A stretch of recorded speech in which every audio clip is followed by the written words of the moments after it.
नमस्कार। प्रादेशिक समाचार के साथ मैं नूतन लकड़ा। पहले मुख्य समाचार। प्रधानमंत्री ने छत्तीसगढ़ में तारोकी और रायपुर के बीच ट्रेन सेवा को हरी झंडी दिखाकर किया रवाना। कहा, देश के संसाधनों पर गरीबों का हक पहला। विश्व बैंक ने वित्त वर्ष 2023-24 के लिए भारत की सकल घरेलू उत्पाद वृद्धि दर का अनुमान 6.3% पर रखा बरकरार। मुख्यमंत्री हेमंत सोरेन ने नवनियुक्त सहायक अभियंता और लिपिकीय सेवा संवर्ग के पद पर चयनित अभ्यर्थियों को सौंपा नियुक्ति पत्र। स्वास्थ्य मंत्री बन्ना गुप्ता ने बढ़ते डेंगू के प्रकोप पर जमशेदपुर में की समीक्षा बैठक।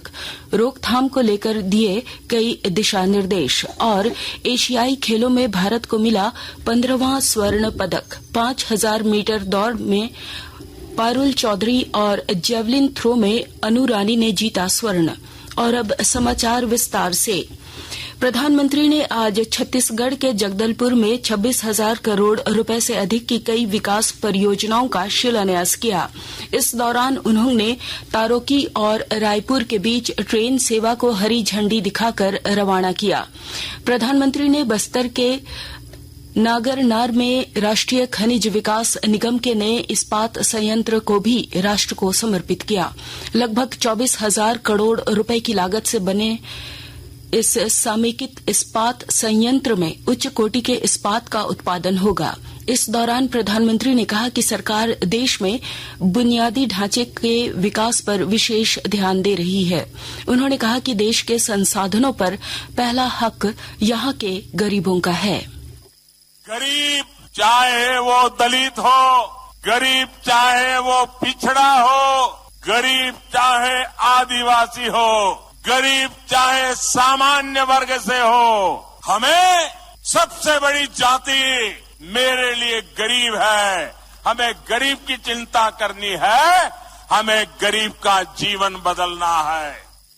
विश्व बैंक ने वित्त वर्ष 2023-24 के लिए भारत की वृद्धि दर का अनुमान 6.3% बनाए रखने का निर्णय लिया है।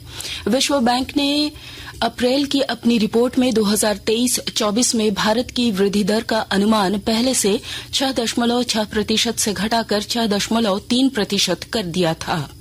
विश्व बैंक के भारत के विकास संबंधी नवीनतम विवरण के अनुसार भारतीय अर्थव्यवस्था पर अंतर्राष्ट्रीय वित्त संस्थानों की अर्धवार्षिक प्रमुख रिपोर्ट में कहा गया है कि बड़ी वैश्विक चुनौतियों के बावजूद भारत वर्ष 2022-23 में 7.2% की वृद्धि दर के साथ तेजी से बढ़ती प्रमुख अर्थव्यवस्था में शामिल था। प्रधानमंत्री नरेंद्र मोदी के नेतृत्व में आकांक्षी जिलों में संकल्प सप्ताह का आयोजन किया जा रहा है। आज से 9 अक्टूबर तक चलने वाले इस सप्ताह में हर दिन विकास से जुड़े कार्य किए जाएंगे। इन कार्यों में संपूर्ण स्वास्थ्य, सुपोषित परिवार, स्वच्छता, कृषि, शिक्षा और समृद्धि दिवस शामिल हैं। गोड्डा जिले के सुंदर पहाड़ी ब्लॉक में भी संकल्प सप्ताह के तहत कार्यक्रम आयोजित किए जाएंगे। जिले के अधिकारियों ने इस कार्यक्रम के तहत 100% सफलता की उम्मीद जताई है। मुख्यमंत्री हेमंत सोरेन ने प्रोजेक्ट भवन स्थित सभागार में नगर विकास एवं आवास विभाग में नवनियुक्त 47 सहायक अभियंता और वाणिज्य कर विभाग में नवनियुक्त लिपिकीय सेवा संवर्ग के निम्न वर्गीय लिपिक पद पर चयनित अभ्यर्थियों को नियुक्ति पत्र सौंपा। इस दौरान मुख्यमंत्री ने नवनियुक्त अभ्यर्थियों को उज्जवल भविष्य की शुभकामनाएं दी। साथ ही कहा कि राज्य में क्षमता की कोई कमी नहीं है।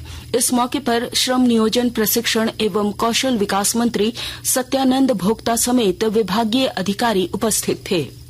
ये पहला अवसर नहीं है। इससे पहले भी हम लोगों ने इस सभागार में कई नियुक्तियां दी हैं और ये सिलसिला बहुत ही कम समय में और इतनी तेजी से हुआ है कि शायद मैं सभी का नाम भी ना बता पाऊं, लेकिन मुझे जो हल्के में याद आता है कि कुछ बीडीओ की नियुक्ति भी हम लोगों ने इस सभागार में किया, सीओ की भी नियुक्तियां की है, डीएसपी की भी नियुक्तियां की है, बड़ी संख्या में शिक्षकों की भी बहाली हुई है। पहली बार राज्य में कृषि पदाधिकारियों की भी नियुक्ति हम लोगों ने किया है और पहली बार राज्य में खेल पदाधिकारियों की भी नियुक्ति हम लोगों ने किया। पंचायत सेवकों की भी नियुक्ति हम लोगों ने किया। अनेकों ऐसे नियुक्तियां हम लोगों ने दी। झारखंड सरकार में संसदीय कार्य एवं ग्रामीण विकास कार्य मंत्री आलमगीर आलम ने जातीय जनगणना को जायज ठहराया है। बोकारो में पत्रकारों से बातचीत करते हुए उन्होंने कहा कि उनकी पार्टी जातीय जनगणना की पक्षधार है। उन्होंने आज बोकारो में जन सुनवाई के दौरान लोगों की समस्याएं सुनी। इस दौरान उन्होंने कहा कि जातीय जनगणना से विकास कार्यों की योजनाएं बनाने में सहूलियत होती है। आकाशवाणी के ताजा तरीन समाचारों के लिए आप हमारे वेबसाइट newsonair.com पर लॉग ऑन कर सकते हैं। ताजा समाचार X handle @AIR news alerts और Facebook page All India Radio news पर भी उपलब्ध है। आप प्रादेशिक समाचार एकांश के X handle @AIR news _Ranchi और फेसबुक, इंस्टाग्राम पेज तथा YouTube channel AIR news Ranchi पर भी हमारे बुलेटिन सुन सकते हैं। प्रादेशिक समाचार आप आकाशवाणी रांची से सुन रहे हैं। शेष समाचार इस विराम के बाद। पल में यहाँ बेरोक टोक ये जाए हर जगह, प्यार से पुकारे जो जहां, गाँव हो कस्बा हो या शहर हो, या किसी प्रदेश की हो राजधानी, इनका नहीं है कोई सानी। ये है दूरदर्शन, ये है आकाशवाणी। घर घर तक पहुंचाएं आपका विज्ञापन। आकाशवाणी और दूरदर्शन के विभिन्न चैनल देश के किसी भी कोने में विज्ञापन देने के लिए प्रसार भारती के मार्केटिंग प्रभाग से संपर्क कीजिए। प्रादेशिक समाचार में आपका एक बार फिर स्वागत है। स्वास्थ्य मंत्री बन्ना गुप्ता ने जमशेदपुर में बढ़ते डेंगू के प्रकोप को लेकर जिला मुख्यालय सभागार में समीक्षा बैठक की। बैठक के दौरान स्वास्थ्य मंत्री ने डेंगू के रोकथाम को लेकर कई दिशा निर्देश दिए। बैठक में जिले के उपायुक्त, उप विकास आयुक्त, धालभूम अनुमंडल पदाधिकारी समेत तमाम विभागों के अधिकारी मौजूद थे। भारतीय रेल विकास निगम के ऑपरेशन डायरेक्टर राजेश प्रसाद ने दक्षिण पूर्व रेल मंडल अंतर्गत आदित्यपुर रेलवे स्टेशन और यार्ड का निरीक्षण किया। इस दौरान उन्होंने नवनिर्मित बिल्डिंग और यार्ड में चल रहे कार्यों का जायजा भी लिया। निरीक्षण के दौरान उन्होंने कहा कि हावड़ा मुंबई रेल लाइन पर प्रस्तावित थर्ड लाइन परियोजना के तहत 130 किलोमीटर में से 90 किलोमीटर तक का कार्य पूरा कर लिया गया है। मार्च 2024 तक कार्य पूरा किए जाने का लक्ष्य है। कोडरमा जिले के लारियाडीह पंचायत की महिलाओं के प्रयास ने न केवल उन्हें आत्मनिर्भर बनाया बल्कि गांव के लिए भी विकास का पथ खोल दिया। और जानकारी के साथ हमारे संवाददाता। आजीविका महिला समूहों के जरिए कोडरमा में महिलाएं न सिर्फ आत्मनिर्भरता की राह आसान कर रही है बल्कि गांव को विकास के पथ पर आगे ले जाने में भी अहम भूमिका निभा रही है। ऐसा ही एक पंचायत है लरियाडी।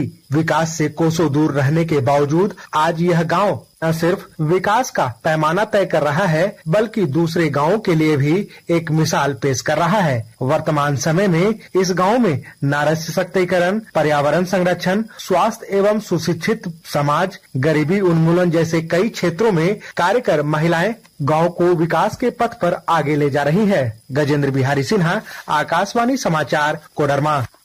चीन के हांगझोउ में हो रहे एशियाई खेलों में भारत के बेहतरीन प्रदर्शन का सिलसिला जारी है।